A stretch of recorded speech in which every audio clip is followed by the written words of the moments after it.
Corona టైంలో వచ్చిన Odela railway station సినిమాకు మంచి స్పందన లభించిన సంగతి తెలిసిందే. ఆ సమయంలో డైరెక్ట్ ఓటీటీ ద్వారా ప్రేక్షకుల ముందుకొచ్చిన ఈ సినిమాకు ప్రస్తుతం సీక్వెల్ గా ఓదెలా 2 రూపొందుతోంది. అశోక్ తేజ దర్శకత్వం వహిస్తోన్న ఈ మూవీలో తమన్నా లీడ్ రోల్లో నటిస్తోంది. సంపత్ నంది నిర్మాతగా వ్యవహరించడంతో పాటు రచనా సహకారం అందిస్తున్నాడు. ఈ సినిమాలో తమన్నా నాగసాధువుగా కనిపించి అందరినీ సర్ప్రైజ్ చేయనుంది. తాజాగా కుంభమేళాలో ఈ సినిమా టీజర్ ను విడుదల చేశారు. ఇక ఈ టీజర్ ను ఉత్కంఠ రేకెత్తించే సీన్లలో పవర్ఫుల్ గా కట్ చేశారు. టీజర్ చూస్తూ ఉంటే ఓదెల గ్రామాన్ని దుష్ట శక్తుల నుంచి నాగసాధువు అయిన తమన్నా ఎలా రక్షిస్తుంది అనే కథాంశంతో ఈ సినిమా రాబోతున్నట్టుగా ఉంది.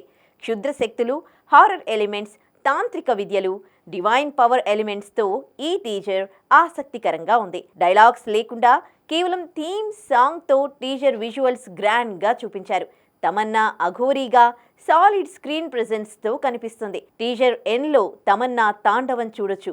ఇక టీజర్ లో ముఖ్యంగా చెప్పుకోవాల్సింది సంగీత దర్శకుడు అజనీష్ లోక్నాథ్ గురించి. స్టార్టింగ్ నుంచి ఎండింగ్ వరకు ప్రతి కట్ కి కూడా గూస్ బంప్స్ స్కోర్ ఇచ్చాడు అజనీష్. మొత్తంగా ఓదెలా 2 టీజర్ తో సినిమాపై అంచనాలు పెరిగిపోయాయి. సమ్మర్ లో ఈ సినిమా ప్రేక్షకుల ముందుకు రానుంది.